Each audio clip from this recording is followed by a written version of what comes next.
বাবার ডাকে থমকে দাঁড়ালো হৈমন্তী। জবাব নিল, জি বাবা। আশরাফ সাহেবের মুখ মলিন, গম্ভীর্যপূর্ণ। হৈমন্তীর দিকে একবারও তাকাচ্ছেন না তিনি, বরং ওভাবেই বললেন, নিজের প্রয়োজনীয় জিনিসপত্র সব গুছিয়ে রাখ, নতুন বাসা পেলেই এই ফ্ল্যাট ছেড়ে দেব আমরা। হঠাৎ কেন বাবা? হৈমন্তীর কপালে ভাঁজ পড়ল। বিভোর হয়ে জিজ্ঞাসা করল সে, অথচ আশরাফ সাহেব কোনরূপ উত্তর দিলেন না। তাকে বেশ চিন্তিত দেখাচ্ছে।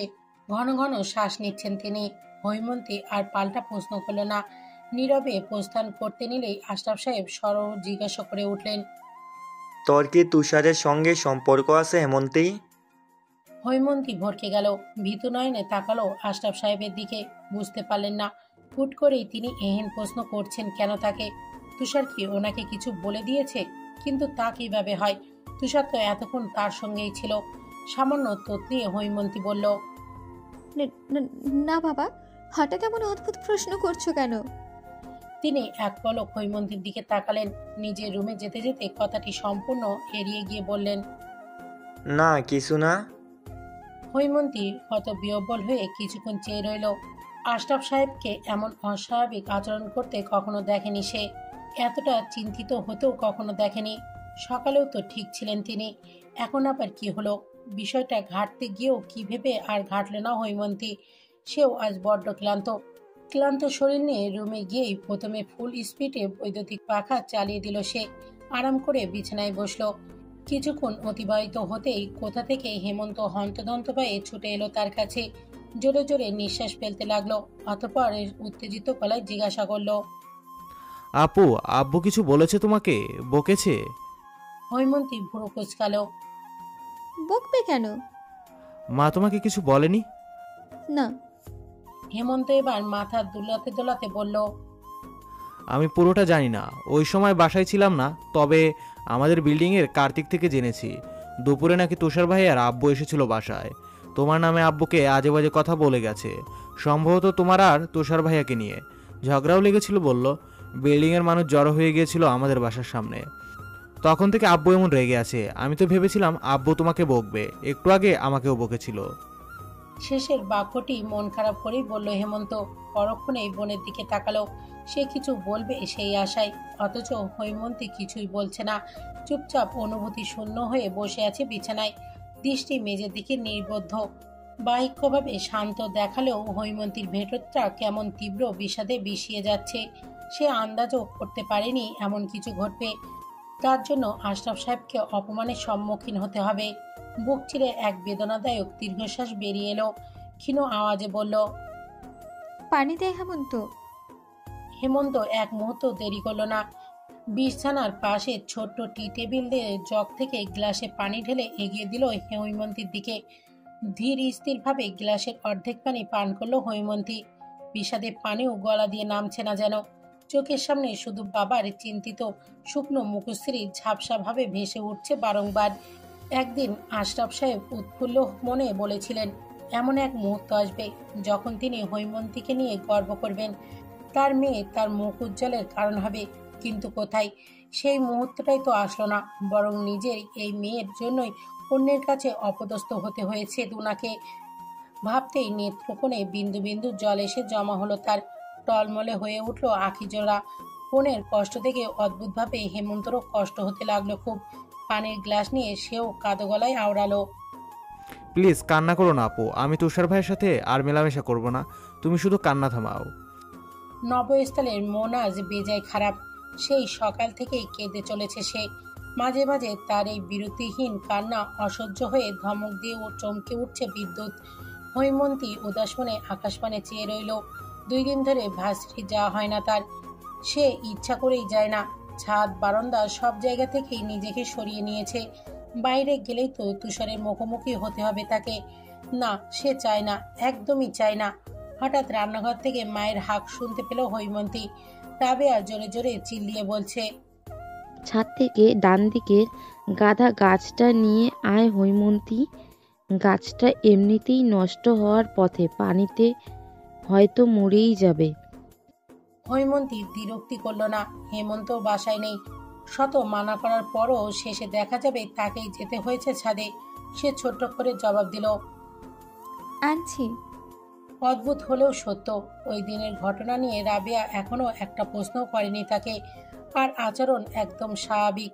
তবে আশরাফ সাহেবের আগের চেয়ে কথা কমিয়ে দিয়েছে। কথায় কথায় মা ডাকটা বড্ড মনে পড়ছে এই 2 দিনে হৈমন্তীর। হৈমন্তী খুব সাবধানে ছাদে পা ফেল। পানিতে পিছিল হয়ে গেছে মেঝে। গুটি গুটি পায়ে ছাদের ডান দিকে গিয়ে গাঁদা গাছের টপটা এক হাতে নিল, অন্য হাতে ছাতার হ্যান্ডেলটা ধরে পেছনে ফিরতে ভীষণভাবে চমকে গেল সে। ছাদের সদর দরজায় অস্পষ্টভাবে তুষারকে দেখা যাচ্ছে। তার স্থির দৃষ্টি হৈমন্তীর মুখ পানে, চেহারায় একরাশ গাম্ভীর্য ভিড়। হৈমন্তী দ্রুত চোখ সরিয়ে নিল। মস্তিষ্কের কোন রূপ ও উদ্ভট ভাবনা আসতে না দিয়ে শক্ত মনে পা ফেলতে লাগলো সামনের দিকে। উদ্দেশ্য তুষারকে পাশ কাটিয়ে চলে যাবে। কিন্তু তার এই কঠোর ভাবনাটা বেশিক্ষণ টিকল না। হঠাৎই দ্রুত পায়ে এগিয়ে এসে ছাতার ভেতরে ঢুকে পড়ল তুষার। স্তব্ধ হৈমন্তী তৎক্ষণাৎই থমকে দাঁড়ালো, বড় বড় চোখে তাকালো তুষারের দিকে। তুষার ভ্রুক্ষেপহীন আলতো হাতে হৈমন্তীর গালে হাত রাখলো সে। লঘুস্বরে জিজ্ঞাসা করলো, কাঁদছেন কেন হৈমন্তিকা? তুষার অনেকটাই ঝুঁকে আছে হৈমন্তীর দিকে। তার অস্বস্তি হচ্ছে। তুষারকে হালকা ধাক্কা দিল সে, কাট কাট গলায় বলল। সরে দাঁড়ান তুষার। তুষার কথা শুনল না, অবাধ্য ন্যায় ওভাবেই রইল। গম্ভীর স্বরে প্রশ্ন শুনল, আপনারা বাসা ছেড়ে দিচ্ছেন কেন হৈমন্তিকা? কেন কেন এত জ্বালাচ্ছেন আমাকে? আমি আপনাকে জ্বালাচ্ছি না তুষার, বরং আপনি জ্বালাচ্ছেন আমাকে। আমার কাছ থেকে দূরে থাকুন তুষার। আমি আপনাকে ভালোবাসি না, তবুও কেন পিছু ছাড়ছেন না আমার? কেন নিজের সময় নষ্ট করছেন? তুষারের চাহনি গভীর হলো। আরো ঝুঁকে এলো সে, সযত্নে হৈমন্তীর কপালের চুলগুলো কানে গুজে দিল। ক্ষীণ আওয়াজে বলল, আপনি আমাকে ভালোবাসবেন হৈমন্তিকা, একদিন ঠিকই ভালোবাসবেন। হৈমন্তী আশ্চর্য চোখে তাকালো, কণ্ঠে একরাশ বিস্ময় নিয়ে বলল, এত কিছুর পর আপনি কিভাবে ভাবছেন আমি আপনাকে ভালোবাসবো? অন্তত আপনার বাবার ওরকম ব্যবহার করতো কখনো না। তুষারের কপালে ভাঁজ পড়ল। বুঝতে না পেরে জিজ্ঞাসা করলো। মানে? হৈমন্তী হাসলো, তাচ্ছিল্য হাসি। জানেন না, তাই তো আপনার বাবাকে জিজ্ঞেস করে নেবেন। আর হ্যাঁ, একটা অনুরোধ করব, রাখবেন? তুষার জবাব দিল না, শুধু ভ্রু কুঞ্চিত করে নিষ্পলক চেয়ে রইল। হৈমন্তী নিচ থেকে আবারও বলল, দয়া করে আমার পিছু ছেড়ে দিন। গোধূলির আগমন ঘটেছে পৃথিবীতে। পূর্ব দিকে নীলরাঙা আকাশটা কি দারুণ হলদে কমলা হয়ে উঠেছে। মাত্রই রান্নাঘর থেকে নিজের রুমে এসেছে হৈমন্তী। সন্ধ্যার নাস্তা হিসেবে আজ চানাবুট, পেঁয়াজি আর আলুর চপ রেঁধেছে সে। গরমে ঘরমাক্ত তার পুরো মুখশ্রী। মুখ না ধুয়েও এবার আর হচ্ছে না। চটজলদি হাত মুখ ধুয়ে বিছানায় বসতে না বসতেই হেমন্ত চলে এলো বাইরে থেকে। ব্যস্ত হয়ে ব্যগ্র গলায় বলল, আব্বু তো নতুন বাসা খুঁজতে উঠে পড়ে লেগেছে আপু, এবার কি হবে? হৈমন্তী ক্লান্ত নিঃশ্বাস ফেলে, কি হবে আর, অন্য বাসায় উঠবো। তাহলে তুষার ভাইয়া? হেমন্তর কণ্ঠে উত্তেজনার ভরপুর, কপালে দুশ্চিন্তার বলিরেখা। হৈমন্তী ভুরু কুঁচকে তাকালো, জিজ্ঞাসা করলো, মানে? মানে তুমি তুষার ভাইয়াকে ভালোবাসো না? হৈমন্তীর আঁখি জোড়া বড় হয়ে এলো, চোখ রাঙিয়ে তাকালো সে। রোষপূর্ণ গলায় ধমক দিয়ে উঠল, মুখ সামলে হেমন্ত, মাত্র 9-এ পড়িস তুই। নিজের চেয়ে বড় ছেলেদের সঙ্গে মেলামেশা করে মাথা বিগড়ে গেছে পুরোপুরি। বড় বোনের সাথে কিভাবে কথা বলতে হয় ভুলে গেছিস নাকি? আদব কায়দার অভাব হয়েছে তোর? হেমন্ত চুপসে গেল।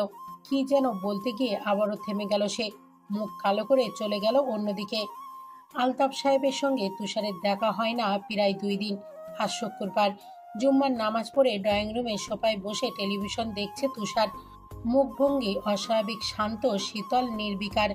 টেলিভিশনের চ্যানেল পাল্টাতে পাল্টাতে উঁচু গলায় ডেকে উঠল সে, মা, ঠান্ডা পানি দাও। ওপাশ থেকে উত্তর এলো, অপেক্ষা কর, আনছি। ততক্ষণে আফতাব সাহেবও এসে পড়েছেন বাসায়। ড্রয়িং রুমে টেবিলের ওপর মাথার টুপি খুলে রেখে সোফায় বসতে বসতে বললেন, আর সূর্য কোথায় উঠেছে তুষার? সকাল সকাল বাইরে না খেয়ে বাসায় বসে আসছে। আফতাব সাহেবের মন মেজাজ আনন্দে স্বতঃস্ফূর্ত। কণ্ঠে রসিকতা বিদ্যমান, হবেই না কেন। পথের কাঁটা আস্তে আস্তে সরে যাচ্ছে যে। তুষার জবাব দিল না। চ্যানেল পাল্টানোতেই সম্পূর্ণ মনোযোগ তার। আফতাব সাহেব আবার বললেন, বেকার না করে এবার একটু ব্যবসায় তো হাত লাগাতে পারো তুষার। ম্যানেজারকে বলে দে পাবে, টুকিটাকি কাজ করবে।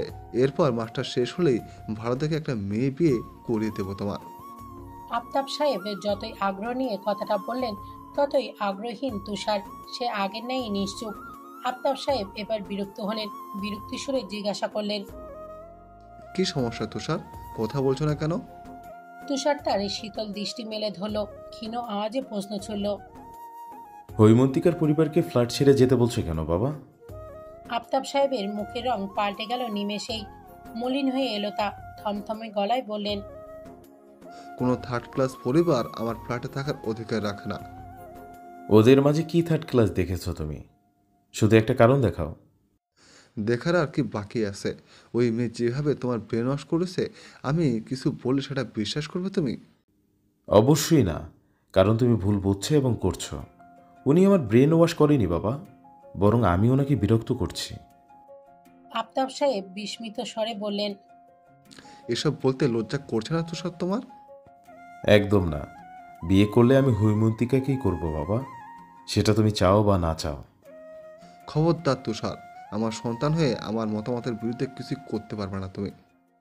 ক্ষিপ্ত স্বরে বললেন তিনি। তুষার তাচ্ছিল্যের সঙ্গে হাসল। তোমার ছেলে? সিরিয়াসলি? হঠাৎ করে এত অধিকার দেখাচ্ছ কেন তুমি?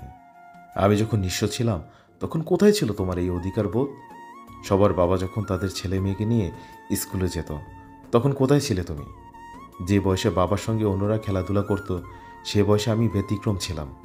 তুমি কখনোই আমার ভালো চাওনি বাবা।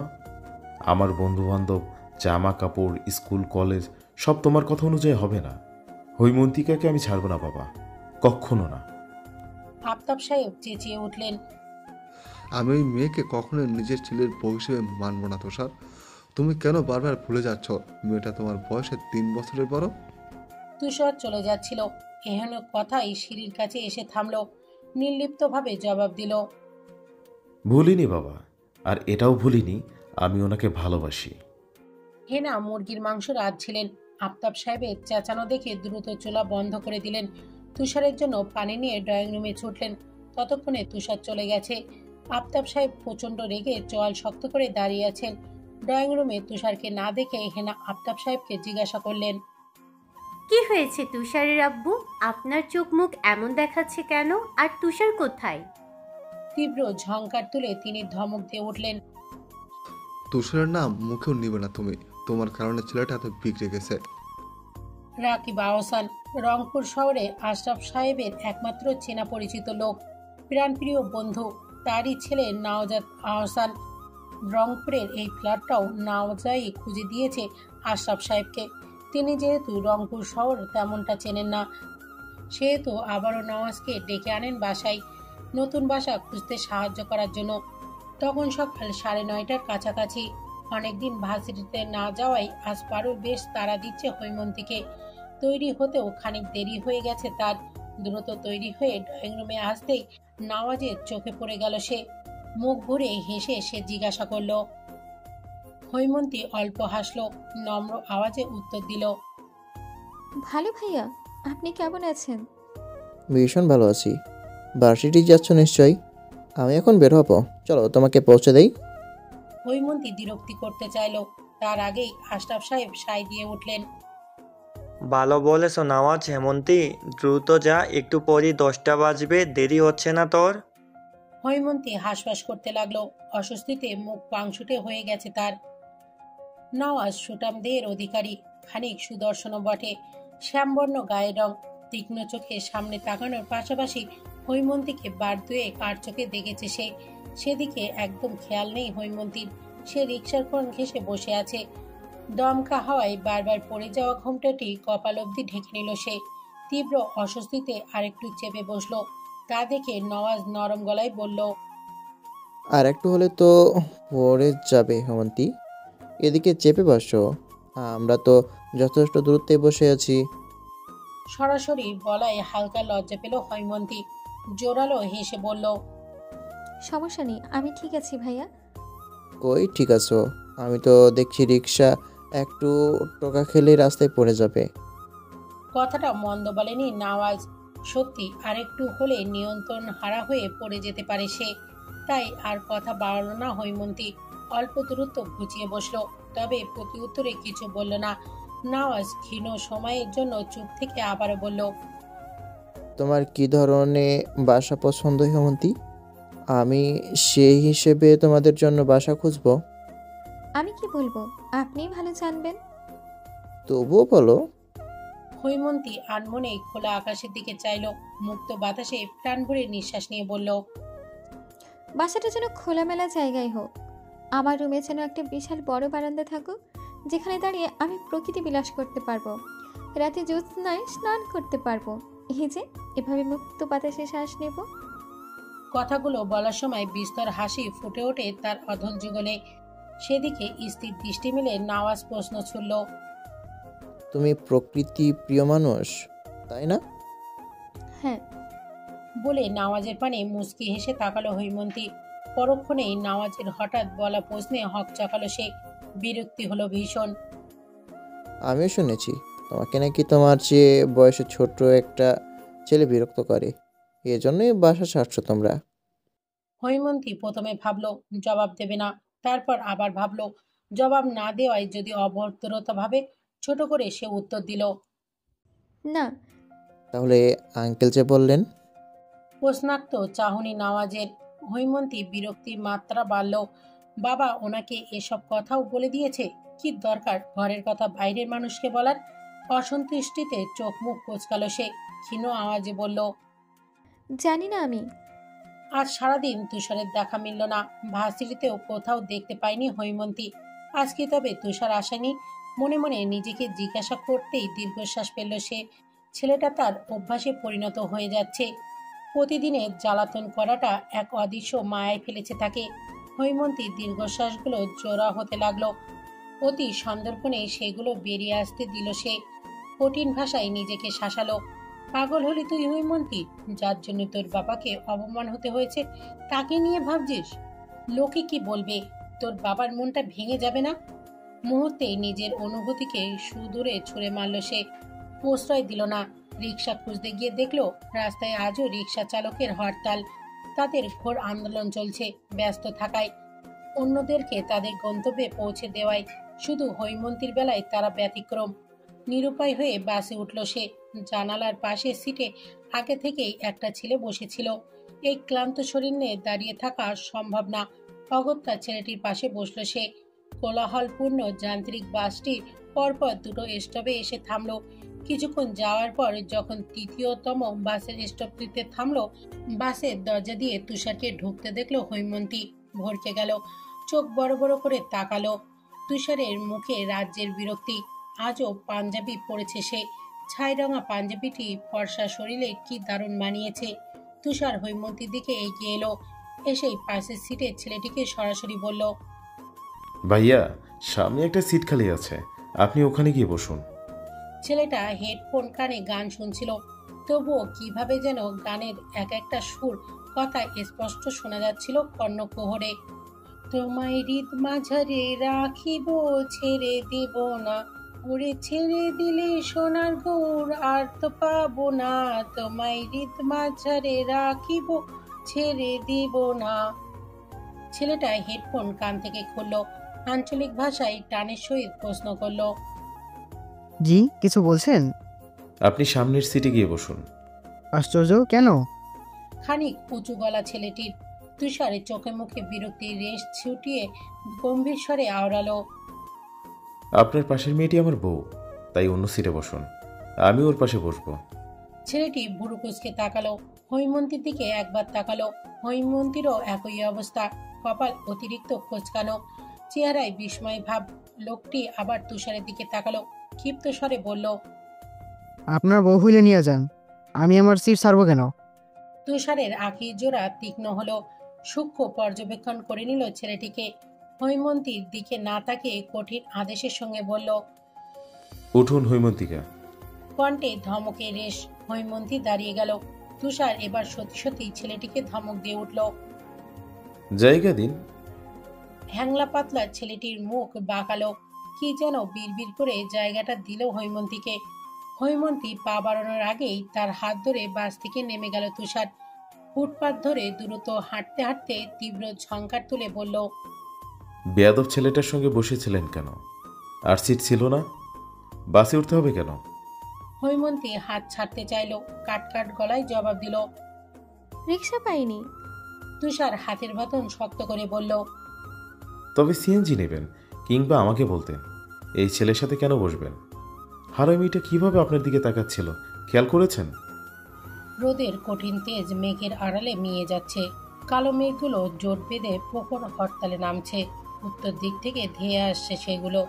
মৃদুমন্দ বাতাসে এলোমেলোভাবে উঠছে তুষারের চুলগুলো। কপাল কোঁচকানো, নাক ফুলিয়ে চোখে মুখে মারাত্মক রাগ ফুটিয়ে রেখেছে সে। শাহাদাত আঙুল দিয়ে বারবার কপাল ঘষছে। হৈমন্তী হতাশার নয়নে তুষারের কার্যকলাপ দেখল কিছুক্ষণ। ছোটখাটো বিষয় নিয়ে ছেলেটা মাঝে মধ্যে এত রেগে যায়। হৈমন্তী নীরবে দীর্ঘশ্বাস ফেল। পার্কের আশেপাশে একবার নজর বোলালো। ব্যস্ত মানুষগুলো ব্যস্ত হয়ে জগিং করছে, হাঁটছে, ফোনে কথা বলছে। কেউ বা বেঞ্চে বসে গল্পগুজব করছে, আবার কেউ কেউ তাদের মতোই নিশ্চিন্তে ঘাসের উপর বসে আছে। হৈমন্তী নজর ফেরালো, স্বাভাবিক স্বরে জিজ্ঞেস করলো, আর কতক্ষণ তুষার? আমি রাগ কমাতে পারছি না হৈমন্তিকা, অপেক্ষা করুন। আকাশ কালো হয়ে আসছে তুষার, যে কোনো সময় বৃষ্টি নামবে। গম্ভীর স্বরে তার একরোখা উত্তর। নামুক।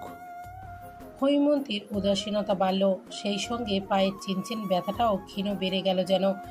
সেই সময় বাস থেকে টেনে আনার সময় কি যেন পায়ে বাড়ি খেয়েছিল তার। ফলস্বরূপ বাঁ পায়ের গোড়ালির গভীরভাবে কেটে গেছে। দাঁতে দাঁত চেপে ব্যথাটা সহ্য করে নিল হৈমন্তী। ব্যাগ থেকে পানির বোতল বের করে বলল, পানি খেয়ে রাগ কমান তুষার, দেরি হচ্ছে আমার। এতক্ষণ বসে থাকতে পারবো না আমি। তুষার বাধ্য ছেলের মতো পানিটা নিল। ন্যায় নীতি বোতলে মুখ লাগিয়ে পানি পান করলো। বলল, বোতলটা আপনাকে আর ফেরত দিচ্ছে না হৈমন্তিকা, এটা আমি আমার কাছে রেখে দেবো। বলেই হাসল তুষার। হৈমন্তী চেয়ে রইল শান্ত শীতল দৃষ্টিতে। আনমনে হাত বুলিয়ে তুষারের এলোমেলো চুলগুলো আরো এলোমেলো করে দিল। বিস্ময়ে যেন আষ্টে পিষ্টে জড়িয়ে ধরল তুষারকে। মৃদু কেঁপে উঠল তার নেত্রজোড়া। হৈমন্তী হাত ছড়াতে নিলেই বিদ্যুৎ পৃষ্ঠের ন্যায় তা ধরে ফেলল সে।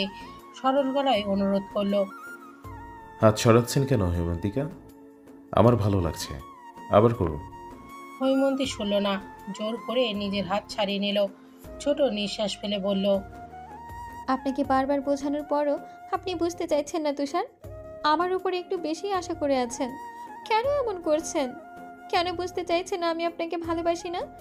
আপনার আর আমার মাঝে কোনো ধরনের বৈবাহিক সম্পর্ক কিংবা ভালোবাসার সম্পর্ক গড়ে ওঠা প্রায় অসম্ভব। আপনার বাবা পরিবারও আমাদের কখনো মেনে নিবে না, না মেনে নিবে আমার বাবা। তবুও কেন আমাকে নিজের এতটা কাছে টেনে আনছেন, হুটহাট হাত ধরছেন, যেখানে ইচ্ছে নিয়ে যাচ্ছেন? এসব বন্ধ করুন তুষার, নিজের অধিকার খাটানো বন্ধ করুন প্লিজ। তুষার চুপচাপ শুনল হৈমন্তীর কথা। গাম্ভীর্য নিয়ে চেয়ে রইল তার মুখপানে। সরল গলায় আওড়ালো, সম্ভব না হৈমন্তিকা, দরকার হলে আমি সারা জীবন আপনার পিছু নেব, তীর্থের মতো অপেক্ষা করব, তবুও আপনাকে কখনো ছাড়ব না। আপনাকে কাছে টেনে নেব, হুটহাট হাত ধরব, অধিকার খাটাবো। কেননা আপনি আমার, আপনাকে ভালোবাসার অধিকারও আমার। অদৃশ্য কষ্টের কাঁটাযুক্ত আঘাতে ভেতরটা নিদারুণ কেঁপে কেঁপে উঠল। নেত্রকোণে বিন্দু জলের আভাস টের পেল হৈমন্তী। সঙ্গে সঙ্গে তা নিবারণের আপ্রাণ চেষ্টা করল। আর চোখে একবার দেখল তুষারকে। যতবার সে তুষারের মায়াময় চেহারাটি দেখে, কান্না যেন উপচে আসতে চায় ওর। নিয়তির অপর বড্ড অভিমান হয়, পরপরই আফসোস হয় ভীষণ। এত বোঝানোর পরও তুষার কেন বুঝতে চায় না, এত পাগলামি কেন করে? ভাবনার অকুল পাথরে তুষার হঠাৎ ব্যগ্র গলায় জিজ্ঞাসা করে উঠল, আপনার পায়ে কি হয়েছে হৈমন্তিকা? হৈমন্তী নিজের পায়ের দিকে তাকালো।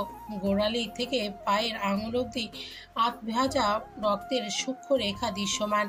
তার উত্তরের অপেক্ষা না করেই বোতলের পানিটুকু পায়ে ঢেলে দিল তুষার। প্যান্টের পকেট থেকে একটা রুমাল বের করে আঘাতপ্রাপ্ত স্থানে বেঁধে দিল। আবারও প্রশ্ন করে উঠল, ব্যথা কিভাবে পেয়েছেন? বাস থেকে নামার সময় কিভাবে যেন কেটে গেছে। হৈমন্তী নির্বিকার উত্তর। তুষার রুমালের উপরে আলতো হাত বোলালো, লঘু স্বরে বলল, দুঃখিত হৈমন্তিকা, আমি খেয়াল করিনি। সমস্যা নেই, এতক্ষণে আপনার রাগ কমেছে নিশ্চয়ই। এবার আমাকে যেতে দিন। তুষার বিরক্তি করে বলল। উফ, আপনি আমার রাগ আরও বাড়িয়ে দিয়েছেন। অথচ তুষারের কণ্ঠস্বর একদম স্বাভাবিক, শান্ত। তুষারদের এলাকার পাশের একটা বিল্ডিংয়ে ফ্যামিলি বাসার টুলেট লাগানো।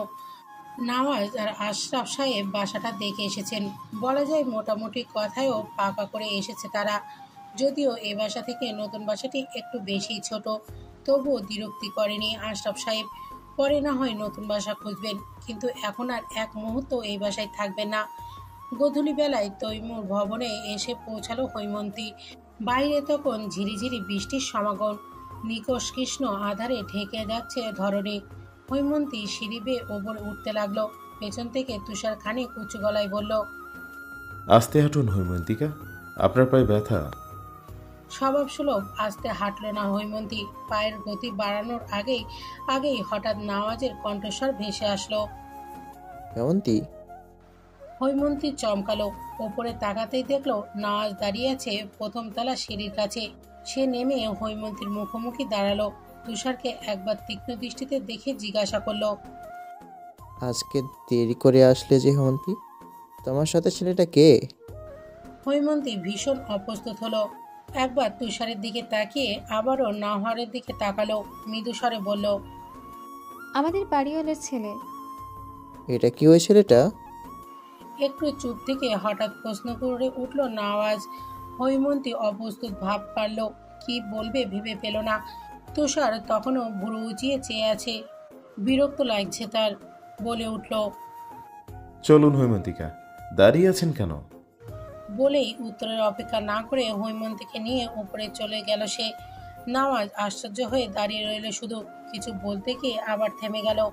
দ্বিতীয় তলায় আসতেই হৈমন্তীর হাত ছেড়ে দিল তুষার। স্বাভাবিক স্বরেই বলল, ছেলেদের থেকে দূরে থাকবেন হৈমন্তিকা, আমি আমার রাগ সামলাতে পারি না, হিংসে তো আরও না। সবে 8:20 উপর হয়ে বিছানায় শুয়ে আছে তুষার। দরজার করাঘাতে ঘুমাতে বেশ অসুবিধা হচ্ছে তার। চোখ মুখ কুঁচকে সে চেঁচিয়ে উঠল। কে? ওপাশ থেকে হেনার কণ্ঠস্বর ভেসে আসলো। আমি? দরজা খোলা আছে, আসো। অনুমতি পেয়ে দরজা ঠেলে ভেতরে প্রবেশ করলেন হেনা। বিছানায় ছেলের মাথার কাছে এসে বসলেন। আলতো হাতে চুলে হাত বুলিয়ে ঘুমু ঘুমু চোখে একবার মায়ের দিকে তাকালো তুষার। পরপরই আবারও চোখ মুদে জোরালো গলায় বলল, এত সকাল সকাল বিরক্ত করতে চলে এলে? আমার তো এখনো ঘুম ফুরায়নি। তুষারের কান মুলে দিলেন হেনা। কৃত্রিম রাগ দেখিয়ে বললেন, ফুরাতে হবে না। কটা বাজে দেখেছিস? 8:30। এখনো তোর এত সকাল সকাল মনে হচ্ছে? বাহিরে তাকা তো একবার। তুষার পাত্তা দিল না মায়ের বকবকনিতে। হেনার কোলে মাথা রাখলো। আর একটু ঘুমাবো, ডেকো না তো। হেনা মৃদু হাসলেন। আধা ঘুমন্ত তুষারের গাল টেনে বললেন, এত পাজি হয়েছিস, সারা দিন শুধু ফাজলামি আর ফাজলামি।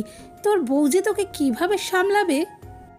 আমার বউ তো হৈমন্তিকাই হবে মা, উনি আমাকে সামলে নেবেন। বিস্তর হেসে আওড়ালো সে। হেনা চুপ হয়ে গেলেন। ক্ষীণ গম্ভীর হলো তার পুরো মুখশ্রী। সুগভীর দীর্ঘশ্বাস ফেলে বললেন, উঠে পড় তুষার, তোর বাবা তোকে ডেকেছিলেন। অফিসের কি যেন কাজ আছে। অফিসের কাজে? আমার কি কাজ? আমি কি জানি, তুই গিয়ে দেখে আয় যা। তুষার অল্প বিরক্ত হলো। রোষপূর্ণ ভাবভঙ্গি নিয়ে বিছানা ছেড়ে উঠে দাঁড়ালো। কাবার থেকে টি শার্ট নিতে গিয়ে বারান্দায় চোখ যেতেই ভুরু কুঁচকে গেল তার। কপালের বডিরেখাগুলো স্পষ্ট হয়ে। বিল্ডিংয়ের সামনে বড়সড় একটা ট্রাক দাঁড় করানো। এত সকাল সকাল এই ট্রাক এখানে কেন? প্রশ্নবিদ্ধ নয়নে হেনার দিকে চেয়ে জিজ্ঞাসা করলো তুষার। গেটের সামনের এই ট্র্যাকটা কিসের মা? হেনা যেন চমকে উঠল। থতমত গলায় বললেন, পাশের বিল্ডিং এর হবে হয়তো। পাশের বিল্ডিং এর ট্রাক আমাদের বিল্ডিং এর সামনে দাঁড় করলো কেন? সন্ধিয়ান গলায় প্রশ্ন ছুড়ল সে। হেনা আগের চেয়েও বেশি চমকালেন এবার। হক চকিয়ে গেলেন। নড়বড়ে গলায় উত্তর দিলেন, আমি কিভাবে জানবো? আরে তুই বা এত প্রশ্ন করছিস কেন? দেরি হলে আবার তোর বাবা বকবে। তাড়াতাড়ি তৈরি হ যা। অবাধ্যের ন্যায় তুষার তবুও কিছুক্ষণ ঠায় দাঁড়িয়ে রইল। মায়ের ভরকে যাওয়া অভিব্যক্তির মানে কোনোভাবেই ঠাওয়ার করতে পারল না। অতঃপর তোয়ালে নিয়ে ফ্রেশ হতে চলে গেল ওয়াশরুমে। সকাল থেকেই তোড়জোড় চলছে হৈমন্তীর ফ্ল্যাটে। আজকে তারা অন্য জায়গায় স্থানান্তর হবে। একে একে রুমের আসবাবপত্র সব ট্রাকের ভেতরে নেওয়া হচ্ছে। হৈমন্তী আর হেমন্ত একটু অলসভাবেই কাজ করলেও আশরাফ সাহেবকে বেশ প্রফুল্ল দেখাচ্ছে। তিনি বারবার তাগাদা দিচ্ছে দ্রুত জিনিস নিয়ে গাড়িতে ওঠাতে। এই তৈমুর ভবন থেকে যত তাড়াতাড়ি বিদায় হতে পারেন ততই তার জন্য ভালো, নয়তো কেমন গলায় কাঁটা আটকে যাওয়ার অনুভূত হচ্ছে ওনার। বিদায় বেলায় হৈমন্তীর উদাস মনে একবার বারান্দায় এলো, আলতো হাতে রেলিং ছুলো, স্থির দৃষ্টিতে দেখে নিল বাগানের মধ্যখানের বেঞ্চটা, যে বেঞ্চে প্রথমে শুয়ে থাকতে দেখেছিল তুষারকে। মুক্ত বাতাসে প্রাণ ভরে নিঃশ্বাস নিল। হয়তো আর কখনো এই চিরচেনা ফ্ল্যাটে, এই চিরচেনা বারান্দায় আসা হবে না তার। রাতে বারান্দায় দাঁড়ালে কারো মৃদু কথার ধাক্কায় বিরক্ত হতে হবে না। কেউ আর আসবে না বিরক্তি করতে, কেউ না। ভাবনার মাঝেই রাবিয়ার হাঁক শোনা গেল। হৈমন্তী, বারান্দায় বোধহয় আরও দুটো ফুলের টব আছে, নিয়ে আয় আর জলদি আয়, এখনই চলে যাব আমরা।